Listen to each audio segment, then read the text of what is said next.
Som. A graça e paz, igreja. Sou um filho amado de Deus, vencendo a rejeição, a procrastinação, a ira, o medo, a sexualidade distorcida, a baixa autoestima, a codependência anulativa, a ansiedade e a orfandade. Meu nome é Guilherme.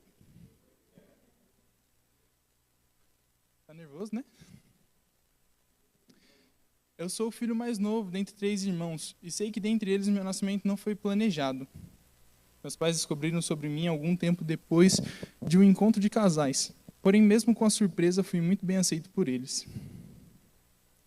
Cresci em um lar onde havia um déficit de amor materno muito grande, pois aos meus 4 anos de idade meus pais se separaram, e pela graça e misericórdia de Deus, nosso pai ficou com nossa guarda.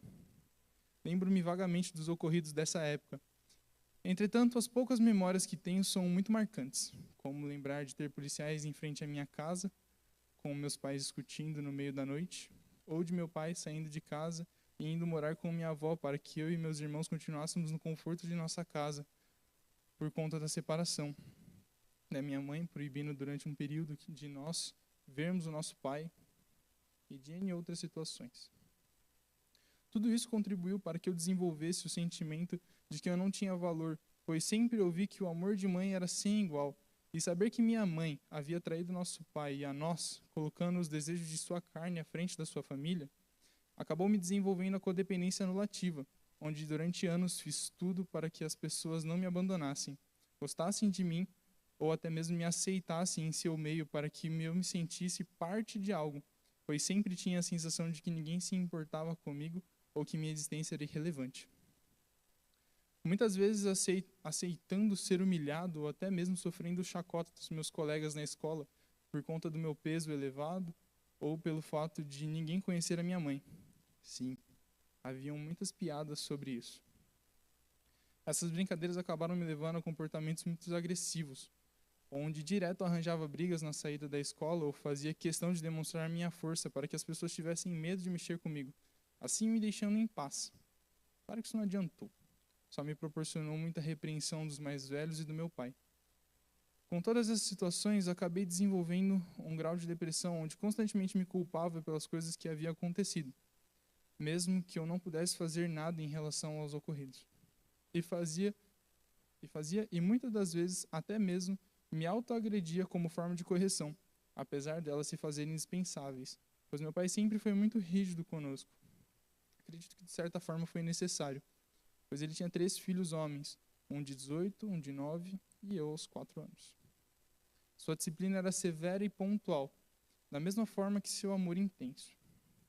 Acabou que, por conta disso, sempre o vi como um general, onde se você fizesse tudo certo, receberia sua recompensa, seu carinho. E se fizesse algo de errado, seria corrigido de acordo com o que fez. Por conta disso, passei minha adolescência inteira vivendo uma vida dupla, uma na frente do meu pai e outra no mundo. Na frente do meu pai, eu era um menino educado, onde me comportava e seguia as regras restritamente, um filho perfeito, pois tinha medo de ser rejeitado por ele também.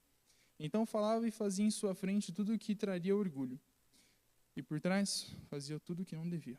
Por conta de fazer parte de uma geração onde o skate estava em alta, aos meus 9, mais ou menos 10 anos, comecei a praticar o esporte e acabei me enturmando com todo tipo de gente.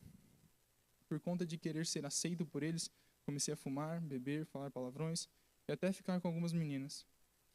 Não tenho orgulho disso, e hoje me arrependo muito dessas escolhas, afinal não me acrescentaram nada, apenas me geraram inúmeras marcas, das quais hoje em dia simplesmente servem de história. Dentro dessa vida completamente distorcida e bagunçada, recebi um convite muito inesperado. O filho da minha madrasta, Ricardo, que hoje chamo de irmão, com muita alegria, me chamou para ir na célula em sua casa, onde meu irmão de sangue, o Daniel, frequentava. Não tinha nada para fazer, então acabei aceitando o convite, e foi onde tive o primeiro confronto do Espírito Santo. Não fazia sentido em minha cabeça, pois todos naquela célula tinham no mínimo mais de 17 anos, e os mais novos eram eu e o meu irmão, com 17. E mesmo eu sendo extremamente novo, eles me receberam muito bem e me abraçaram, sem que eu fizesse nada ou nem demonstrasse algum tipo de talento para que eles tivessem, algum tipo de cuidado.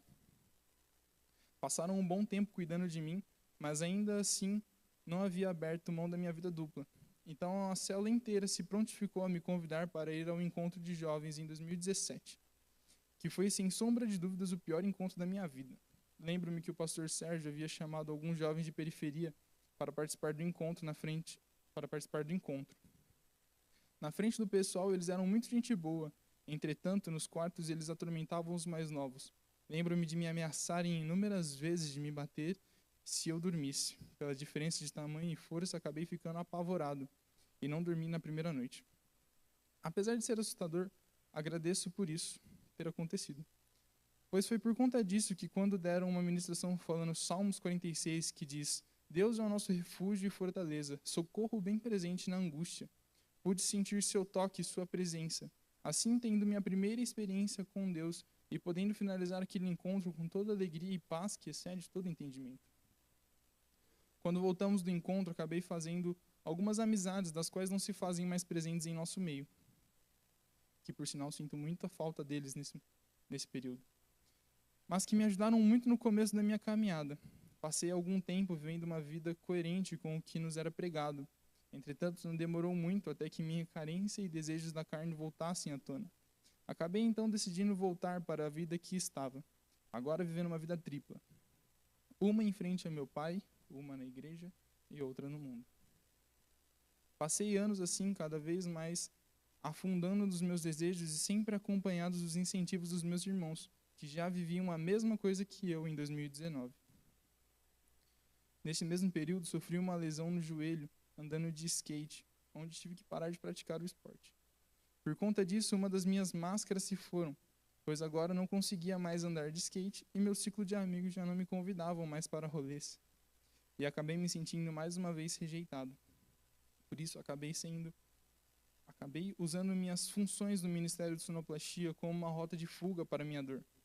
Me atolei em estudos, montagens e muitos outros serviços que na época eram necessários. Enfim, após um ano veio a pandemia, onde mais uma vez tive a oportunidade de me jogar de cabeça no ministério, pois agora era um dos caras que mais conhecia sobre o equipamento que tínhamos e que podia ajudar com um novo desafio, a transmissão do online. Fiquei vivendo assim durante muito tempo, vivendo uma vida morna, simplesmente consumindo os esforços de todos aqueles que se proporam a cuidar de mim sem levar tudo o que eles faziam a sério. Com isso, fica claro que não havia parado com as minhas tentativas falhas de sanar minhas carências e dependências emocionais. Cheguei a um ponto de estar saturado, de viver da mesma forma por tanto tempo. Então, com a flexibilização da pandemia, acabei sendo desafiado a ir a uma viagem missionária para uma cidade chamada Buíque, onde ali tive várias experiências e momentos tantos bons como ruins. Ali conheci a menina que, por osmose, se tornou minha primeira namorada, onde desenvolvi uma forte dependência emocional. Passei um ano fechando os meus ouvidos e meus olhos para tudo e todos, acreditando seguramente que ela seria a pessoa que Deus preparou para mim. Passou um bom tempo que estávamos juntos e Deus me deu uma visão, onde vi a ruína de quem nós éramos e do que vivíamos em igreja. E Ele deixou claro que eu devia terminar com essa menina. Me perdi.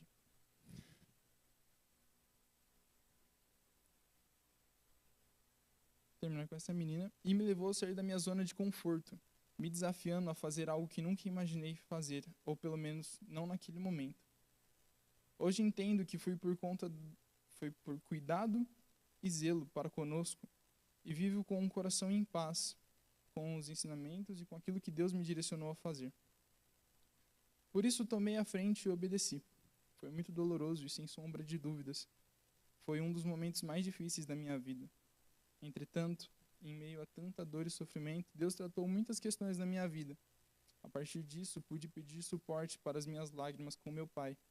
E assim começou o processo de enxergá-lo como pai, que apesar de rígido, me amava incondicionalmente.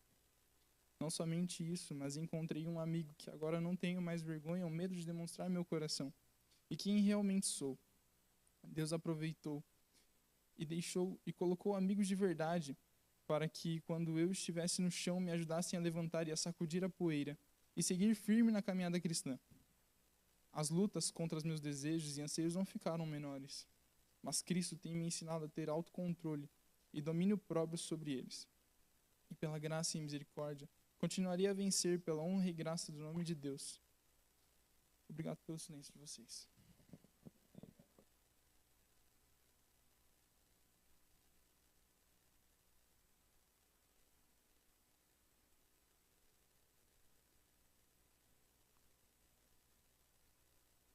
Boa noite, graça e paz a todos. Sou um filho amado de Deus, lutando e vencendo a ansiedade, a depressão, a procrastinação, a religiosidade, a codependência emocional impositiva, a sexualidade distorcida. Meu nome é Piva.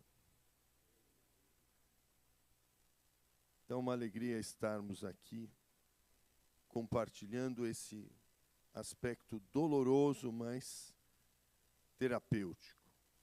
Quando era pequeno, criança, sempre falavam: o que arde, cura, o que aperta, segura, era o ditado. E confessar dói, confesso para vocês, mas, de fato, confessar gera cura. E eu encorajo vocês a pegarem firme nesse aspecto, porque o salmista sentiu isso na pele, Davi, enquanto ele não confessou, não colocou para fora, ele se sentiu doente. E isso, de fato, acontece emocionalmente, espiritualmente e fisicamente nas nossas vidas, quando não confessamos. Por isso, que nós tenhamos essa atitude sempre. Eu vou falar. Amém? Então, fale para a pessoa do lado aí. Eu vou falar. Isso. Olha para mim aqui e fala: eu vou falar. Isso, amém. Porque falar é fundamental nesse aspecto. E também escrever. Porque essa confissão envolve a escrita. A escrita é um processo importante e nós teremos os benefícios da escrita e da fala. Porque você vai escrever, vai ler para o seu confidente, ele vai te dar alguma orientação, algum retorno, algum feedback e, ao mesmo tempo, a oração. E isso já é uma grande vitória, já é um processo de cura. E o salmista diz no Salmos 32, 5: então reconheci diante de ti o meu pecado e não encobri as minhas culpas. Eu disse: confessarei as minhas transgressões ao Senhor, e tu perdoaste a culpa do meu pecado. Ok? Salmos 32, 5. Então, quando Davi confessou, ele sentiu a cura, porque quando nós reconhecemos os nossos erros, já é um acerto. E por isso que é tão importante a confissão. É um grande homem de Deus do passado, um dos grandes teólogos do início da igreja. Esses grandes teólogos são chamados pais da igreja. E um deles foi Agostinho de Hipona. E ele, então, foi um grande teólogo. E ele escreveu o seguinte: a confissão de obras más já é o início de obras boas. Então, quando nós confessamos algo que aconteceu, mesmo que tenha sido sofrido, independente se nós fomos prejudicados por outros, ou nós prejudicamos os outros, ou se houve as duas coisas, em geral, quase sempre as duas coisas estão envolvidas. O fato é que, quando você toma a iniciativa de reconhecer, de admitir, de confessar e de escrever isso, há uma grande vitória acontecendo. E aí esse processo de vitória vai continuar, que é vitória sobre vitória. Porque confessando vai vir a cura, vai vir a restauração. Confessando, virá a mudança. E na medida que você escreve, é um processo profundo na sua mente, nas suas emoções, que vai acontecendo. E é muito importante você entender isso. E não se preocupe como que essas memórias vão acontecer. Pode ser que você vá escrevendo aos poucos, e depois volte, complemente. Eu mesmo escrevi as memórias, depois eu voltei e complementei. Eu, conforme fui escrevendo, lembrei depois de coisas mais antigas, aí voltei e coloquei lá na época certa. Então, eu conversei com outras pessoas que vivenciaram a minha infância para me ajudar a lembrar de algumas situações que não estavam tão claras, e o fato delas falarem algumas coisas já me ajudou a entender melhor o que de fato aconteceu. Então, tudo isso é um processo e não estamos sozinhos. Você não está sozinho, eu não estou sozinho, ninguém está sozinho.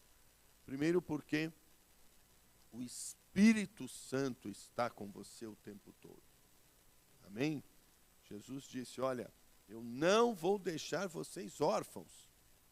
Eu vou e enviarei um outro Consolador, que estará para sempre com vocês. Esse é o Espírito Santo. E essa palavra, Consolador, aí, Paráclito, quer dizer alguém que está ao lado para abençoar. Alguém que está ao lado para ajudar. Alguém que está ao lado para auxiliar. Alguém que está ao lado para encorajar. Alguém que está ao lado para não deixar você sozinho nunca.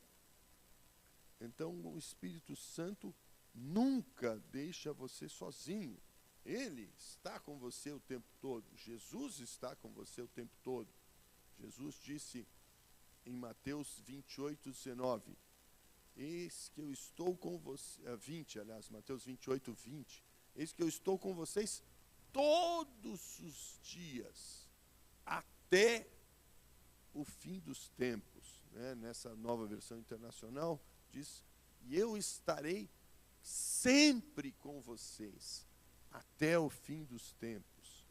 Então, em cada momento, em cada situação, você nunca está sozinho. Você sempre estará com o Espírito Santo, estará com a presença de Cristo e nunca estará sozinho. Então é muito importante entender isso, é muito importante perceber essa presença do Espírito Santo que está sempre conosco. Então, vamos ver aqui João 14, versículos 25 e 26.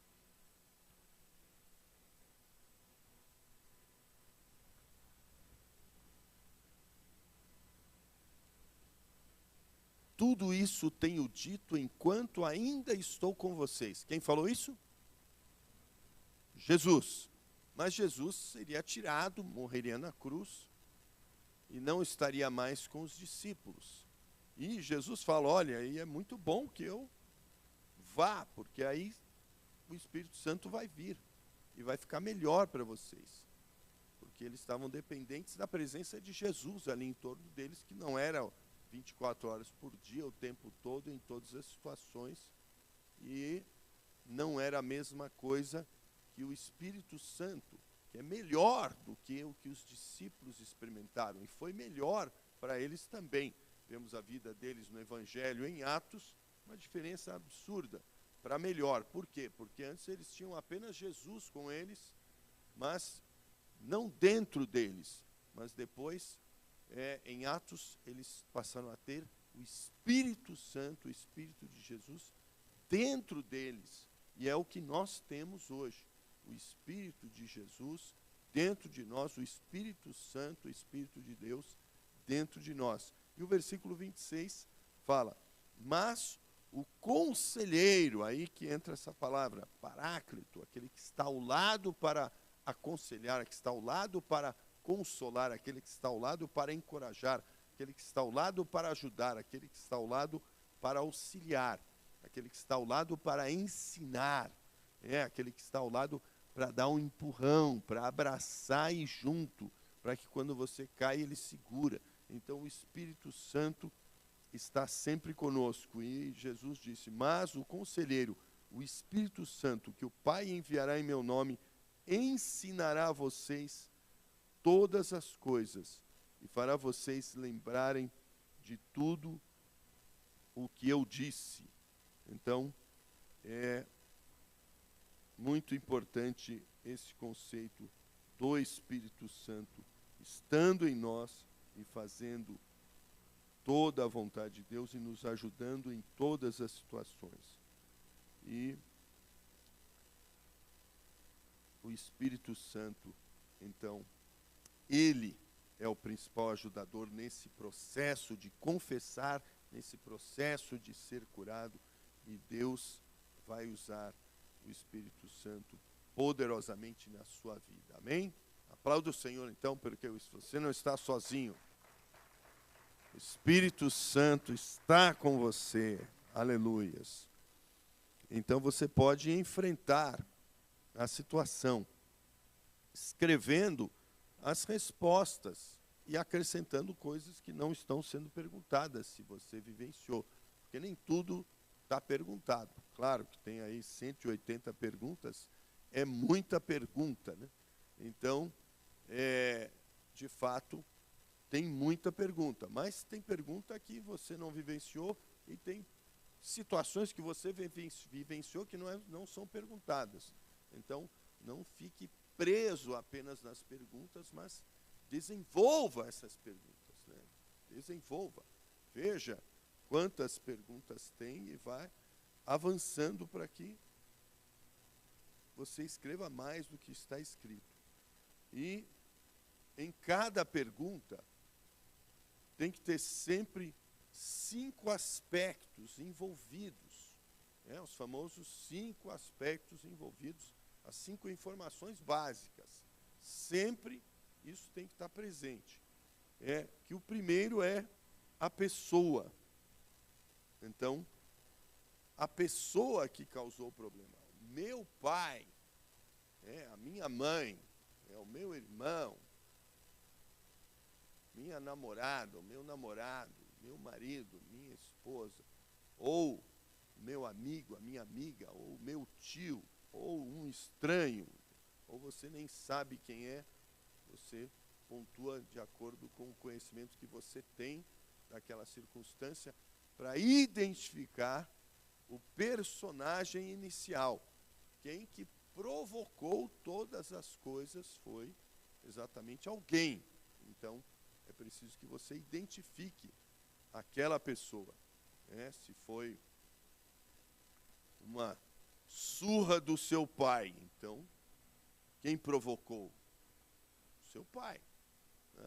Meu pai bateu de cinta no meu rosto e ficou uma marca. Então, aí você já está entrando no fato. Então, a pessoa, o meu pai, me bateu de cinta e ficou uma marca. Então, já entrou no fato, que ele bateu de cinta e ficou. Então, o efeito, o efeito e que você sentiu nessa situação, né? O que você sentiu? Isso eu me senti com medo, eu me senti rejeitado. Então, são sentimentos que aconteceram com aquela situação. Isso já é o terceiro aspecto, que é o efeito. O que foi a consequência que gerou em você? Gerou um efeito.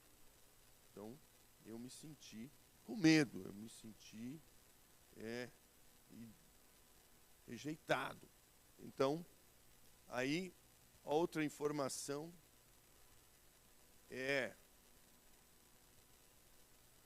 o dano, né? Aí envolve exatamente quais dos seus instintos básicos, o seu instinto em relação à sociedade, o seu instinto em relação à sua identidade, à sua segurança pessoal, a sua integridade física, emocional, o que foi destruído por aquela situação, o que foi afetado, né? Sexual, se houve algum abuso sexual. Então, nesse contexto, pode ser relacionamentos destrutivos, calúnias, fofocas, coisas que falaram, coisas que geraram consequências perante os outros, aí afetaram a sua autoimagem, você ficou sentindo rejeitado, sentiu com a autoimagem baixa, que ninguém perdeu a confiança, ninguém te amava por causa daquela situação, ficou com esse sentimento, ou se houve algum abuso sexual. Então, citar as situações todas, o que foi perdido, né, quais foram os prejuízos. E também a minha parte, né, que é a sua responsabilidade na situação. O meu pai me bateu com cinta, mas porque eu desobedeci e bati no meu irmão com um soco na cara dele. Isso, de fato, aconteceu comigo na minha infância. Uma experiência pessoal. Então, é lógico que tem tudo o que aconteceu, mas teve lá a minha parte, né, que eu desobedeci e fiz isso. Então, agredi meu irmão. Então, as coisas não aconteceram por acaso, né? Teve também a minha participação direta, né?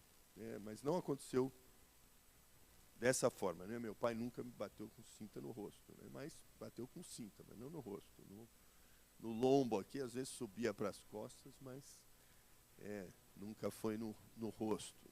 Mas poucas vezes, os mais velhos apanharam mais que eu, porque eu sou o quinto filho e todos os que vêm depois, os pais vão ficando mais light, né? Como é o primeiro, sofre muito, tem a mão mais pesada, os outros recebem uma mão mais leve, que os pais vão ficando mais experientes, menos impetuosos, né? Então, isso é uma realidade, né?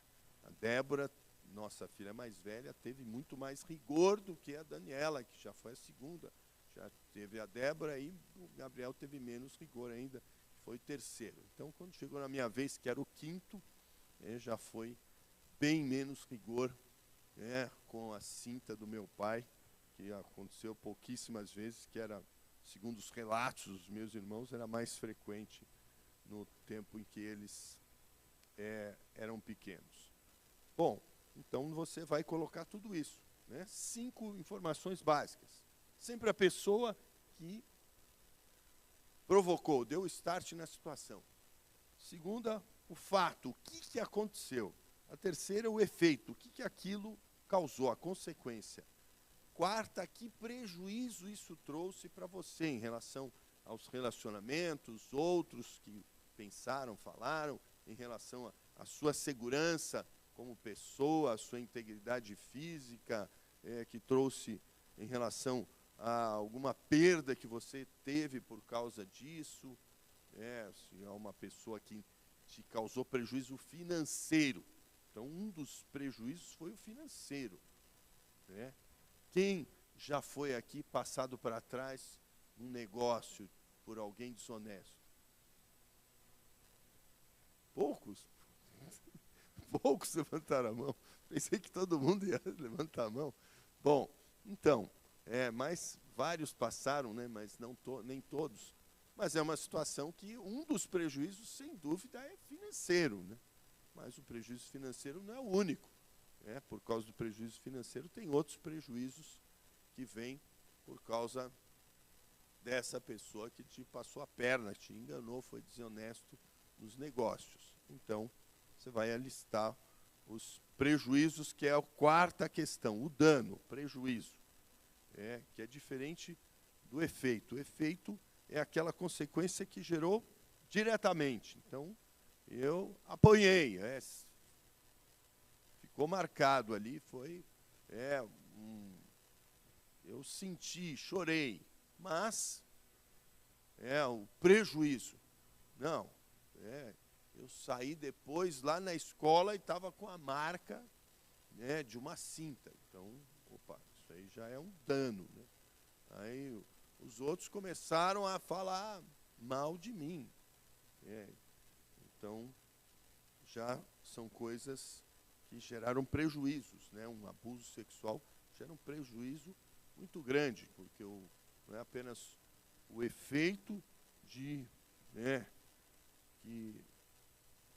que aconteceu apenas, o que você sentiu, eu reagi dessa forma, fiquei com raiva, me senti desprezado, mas aí teve consequências na própria identidade sexual, e que são consequências, aí já entra nos prejuízos, né?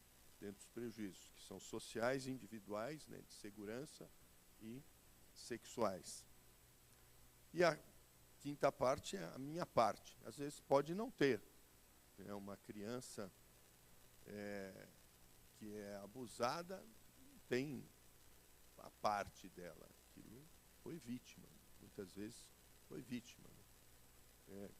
Uma pessoa que mentiu para você e te enganou, você foi vítima. A pessoa que te deu prejuízo nos negócios, que te roubou, te trouxe perda financeira, você foi vítima. Nem sempre vai ter alguma participação nossa, mas muitas vezes tem. E por que identificar isso? Porque você vai fazendo um processo, separando todas as coisas para que, de fato, o desenho da situação seja mais claro. E aí você possa experimentar melhor as consequências. Vamos ver isso em relação como isso pode produzir efeito gerando cura. Vamos pegar aqui algum bloqueador na árvore, da página 93 do livro antigo. Que página é no livro novo, Jair? A árvore. Eu sei que é página 93 no antigo. No novo eu já não decorei. Então, temos aqui, está projetado aqui, se você não achou aí no seu livro, não tem problema. Então, temos... 9. No livro novo, página 9. Mas está na tela também, então fica fácil. Então, veja aqui que interessante. Na medida que você lembra, isso gera um processo de cura. Porque você vai lembrar, você vai, de uma certa forma, reviver aquele bloqueio. Por isso que é difícil, porque está bloqueado. Então, a rejeição, a orfandade, o sentimento de abandono e a rejeição, gerando isso como um bloqueador, vai provocar, então, válvulas de escape. Seja a ansiedade, a depressão, a procrastinação, a sexualidade distorcida, a dependência química, a compulsão por aquisição, compulsão por comer, a religiosidade, a codependência emocional anulativa, que se anula, para querer viver a vida do outro, impositiva, você quer manipular o outro, ou anulativa, que você vive para agradar alguém, para querer receber o afeto que você perdeu aqui.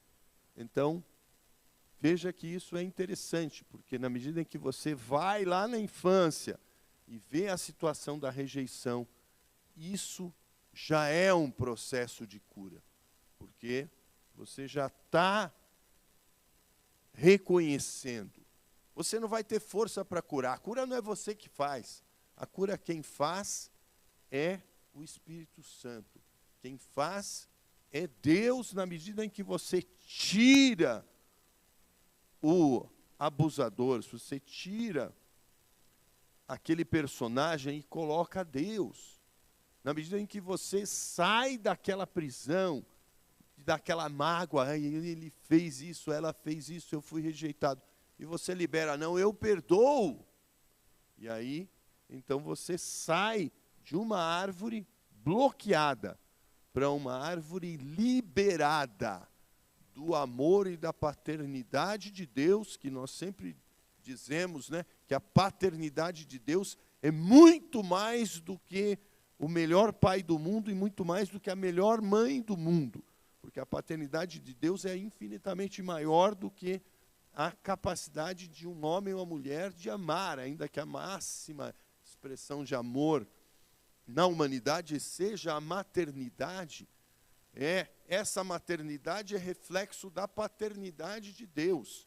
E a paternidade do homem também é reflexo dessa paternidade perfeita e infinita de Deus. Então, Deus é mais do que pai e mãe.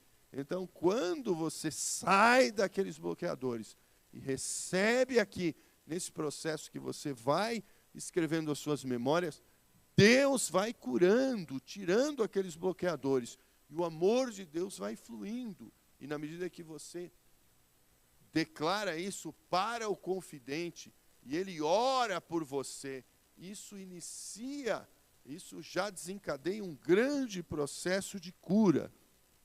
E é a chave que está aqui em Tiago 5, que produz cura. Então, não subestime a importância desse processo com o seu confidente, porque ele vai orar e Deus vai agir e vai promover cura.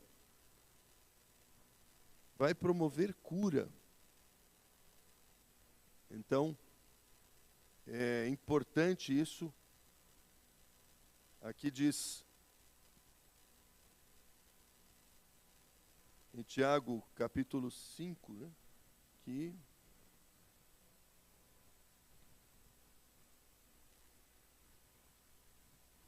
versículos 16, versículo 16 diz isso de forma bem forte, né? Nós confessamos nossos pecados a Deus, porque só Deus pode perdoar os pecados.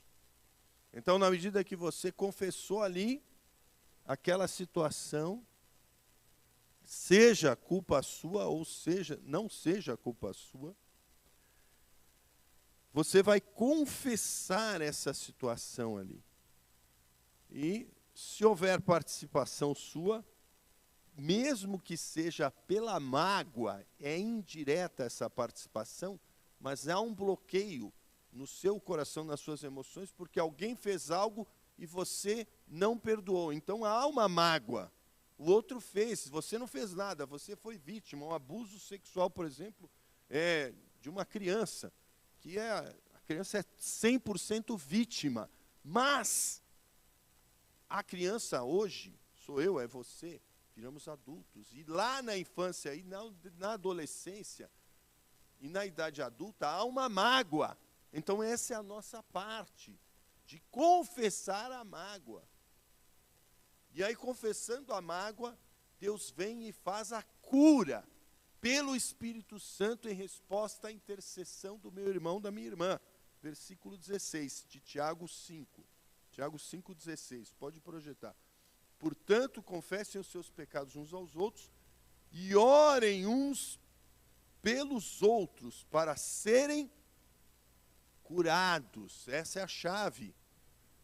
Eu confesso a Deus a mágoa, mesmo que seja então indiretamente, que eu tenho daquele que me prejudicou no passado, Mas o fato de você receber aquela oração, então o Espírito Santo vem e cura, tira aquela rejeição.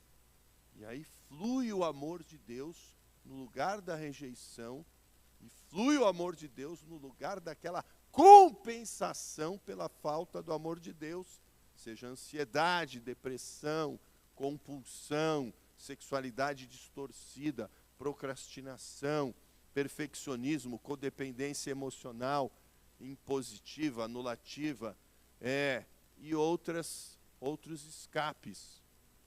Vai acontecer a cura. Por isso que é muito importante esse processo que você está vivendo agora, dessa escrita das memórias, porque sem a escrita das memórias, todo o processo vai ficar mais superficial. Porém, com a escrita das memórias, com a leitura para o confidente, com a oração do confidente, vai gerar uma cura permanente no profundo do nosso ser, pela ação do Espírito Santo, tirando a mágoa, tirando o sentimento de rejeição e colocando o amor incondicional do nosso Deus.